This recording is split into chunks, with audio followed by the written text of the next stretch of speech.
Evelyne, c'est à vous. Merci. Donc avec deux parties prenantes du territoire, le directeur du pôle de compétitivité Accéléra, Frédéric Laroche, et avec Simon Yaspo, le directeur régional adjoint de l'agence nationale que vous connaissez tous, l'ADEME. On va continuer ce propos sur la décarbonation avec une illustration territoriale, ce que nous faisons ensemble avec les industriels de la vallée de la chimie. Première question à Simon. Merci Simon de se prêter à cet exercice-là.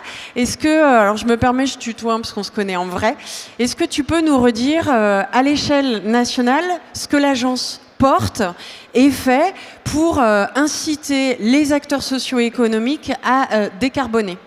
Merci Emeline.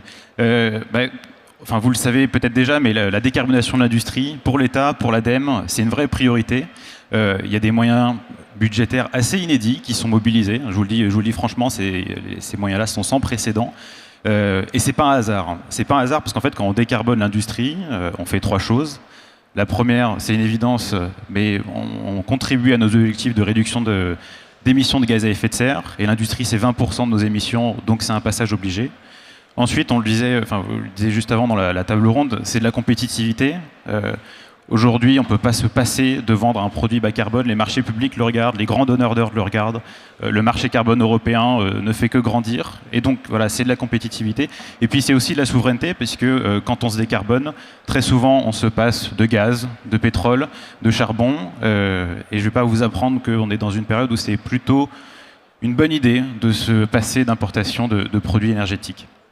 Nous, ce qu'on fait l'ADEME, et ce qu'on vous propose à vous, industriels, c'est assez simple. On propose en gros deux choses. Suite aux accords de Paris, l'ADEME a développé la méthodologie ACT, qui est une méthodologie qu'on vous met à disposition et qui vous permet de construire un véritable plan de transformation et de décarbonation pour votre entreprise. Une transition qui soit crédible et ambitieuse. Ça, on vous le met à disposition et on finance jusqu'à 70% le déploiement de cette méthodologie au sein de votre entreprise.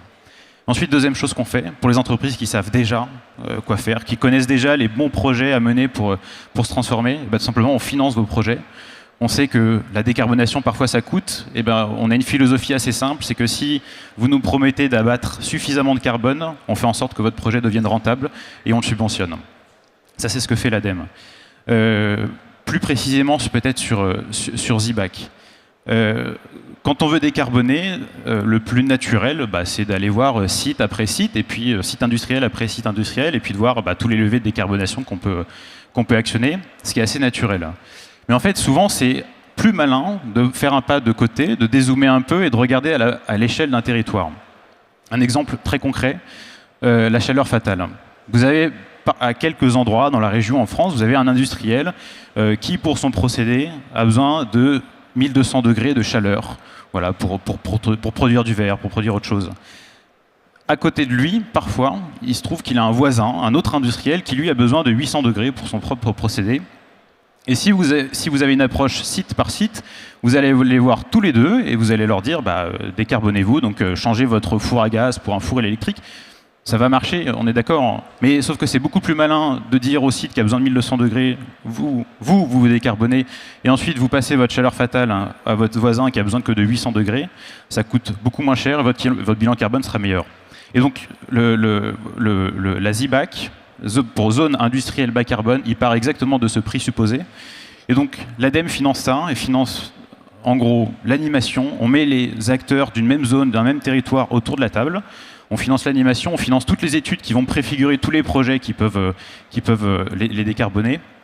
Et je donnais l'exemple de la chaleur fatale. Ça en est qu'un, mais en fait, on retrouve ce sujet partout. Et la raison, elle est très simple. C'est qu'en fait, la transition écologique, ça repose sur des infrastructures et des réseaux. Des réseaux d'électricité, des réseaux de chaleur, des réseaux de vapeur, transport d'hydrogène, transport de carbone capturé. Toutes ces infrastructures, si chaque industriel les réfléchit tout seul dans son coin, ça va marcher, mais ça va coûter 3 fois plus cher. Et donc, on se dit, collaborez, mettez-vous autour de la table, vous avez des enjeux à traiter ensemble, il faut coopérer. Et donc, ZIBAC, partout en France, c'est Dunkerque, Fos-sur-Mer, Saint-Nazaire, Le Havre. Ici, dans la région Auvergne-Rhône-Alpes, c'est le projet Déclic, c'est la vallée de la chimie. On parle d'un quart des émissions de l'industrie de la région. Donc l'enjeu, il est énorme. Il y a beaucoup de pression sur les épaules d'Accélera. Mais voilà, l'ADEME sera à tes côtés, Frédéric, aux côtés des industriels pour y aller, pour se décarboner. Et donc voilà, c'est une vraie priorité, mais retenez le message que l'ADEME est là et à votre écoute pour faire en sorte que vos projets de décarbonation prennent vie et on regarde avec vous tous les freins pour les lever. Merci Simon. Comme tu le disais, on est sur un territoire qui est concerné par l'industrie. Donc là, je prends ma casquette élue locale. Sur ce territoire, la métropole de Lyon, il y a 80 000 emplois qui portent les activités productives. Et sur ce territoire, il y a un parti pris fort pour le maintien, le développement et la croissance des activités productives en respectant le zéro artificialisation nette et en accompagnant, pour accompagner le maintien et la croissance de ces activités, il faut qu'elles soient compétitives, pour qu'elles soient compétitives. Elles doivent décarboner ensemble et donc collectivement, on a levé le doigt vers l'ADEME en répondant à cet appel à projet zone industrielle bas carbone, un collectif qu'anime et que porte Accélera pour abattre un certain nombre de tonnes de carbone à un certain horizon. Et donc Frédéric, je te laisse présenter cette démarche collective singulière sur ce bassin de vie qui a des atouts en commun avec une mission Vallée de la Chimie qui avait l'habitude d'aller chercher le savoir-faire d'Accélera pour faire ensemble. Oui, bonjour, merci donc pour la présentation, Simon, du cadre finalement d'intervention qui permet de mobiliser les industriels autour d'un projet, en l'occurrence le projet Déclic pour la décarbonation, et Emeline d'avoir rappelé aussi le contexte au niveau territorial et le rôle important de la collectivité dans ce projet.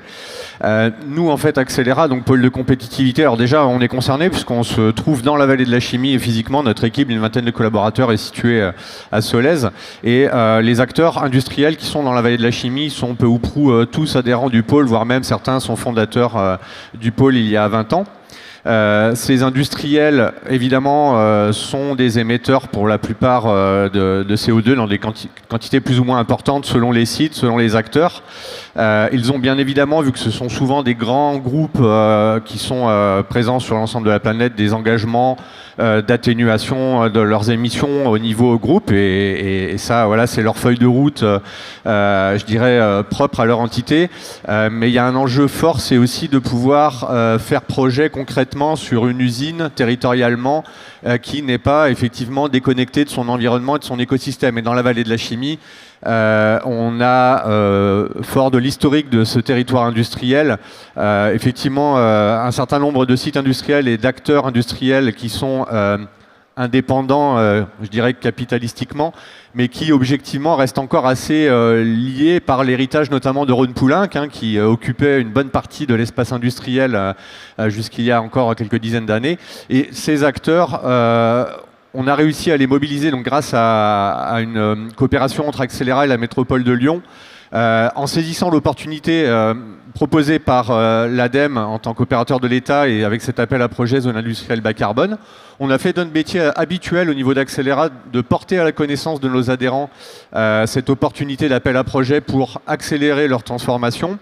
Et là où on est allé un petit peu plus loin que notre rôle habituel, c'est qu'on a réussi à fédérer donc, une douzaine d'acteurs industriels dans la vallée, mais également les opérateurs électriciens et gaziers, donc Natran et RTE, et même des acteurs qui sont un peu plus éloignés. Je pense à Vicat pour la cimenterie en Isère, et puis à Diceo et Suez sur la plateforme de Roussillon.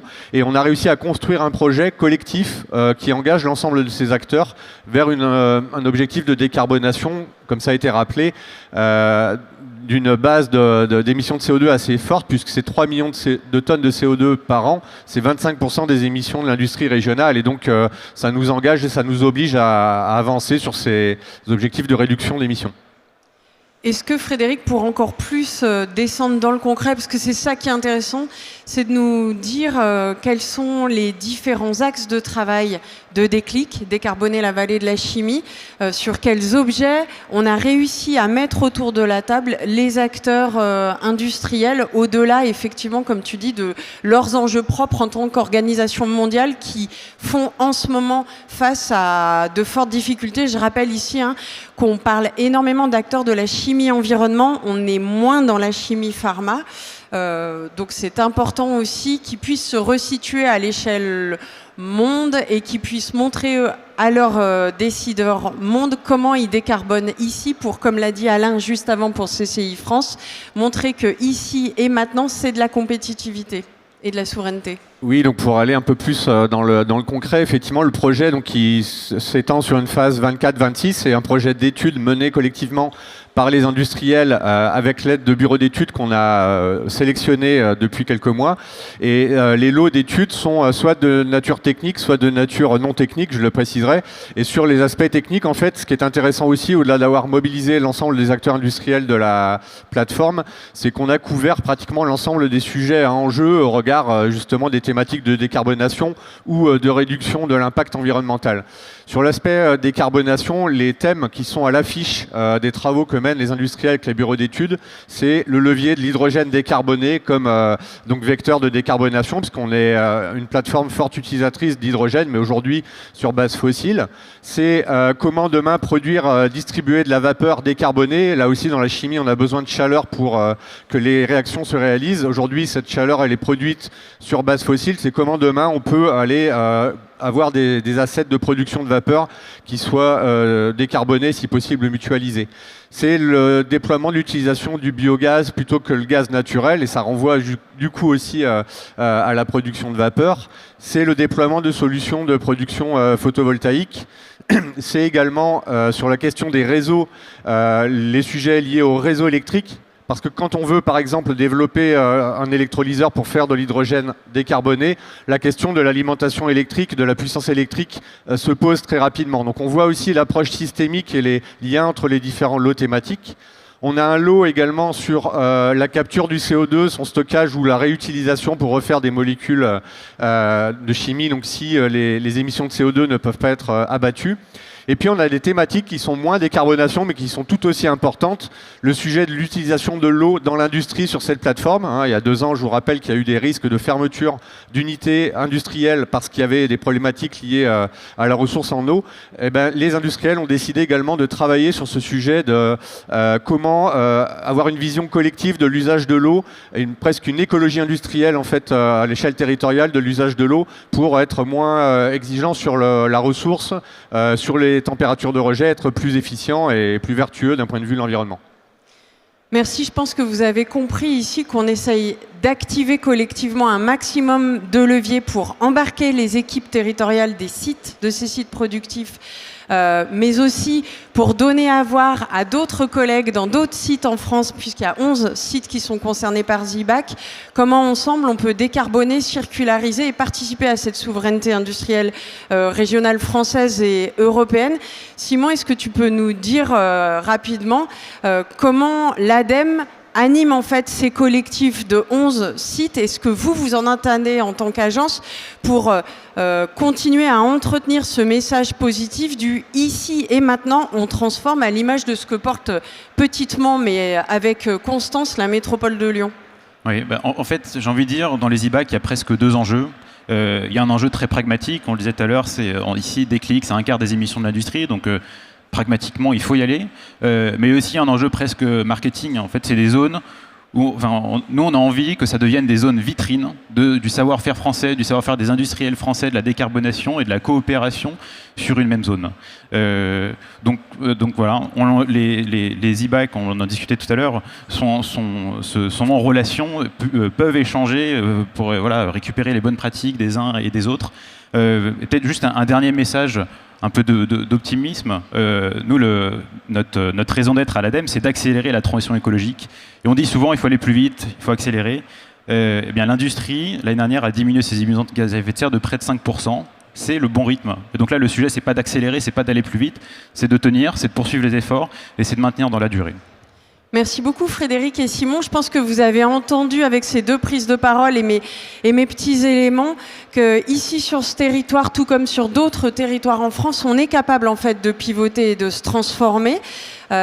Et du coup, on va ensemble aller dire qu'on ne lâche rien pour la souveraineté industrielle de l'Union européenne, de la France et du territoire sur lequel moi j'ai une responsabilité, avec la mutualisation d'expertise, de compétences, de savoir-faire et de sites productifs. Merci beaucoup à chacune et chacun. Merci. Merci Evelyne, merci beaucoup, merci à tous les 3.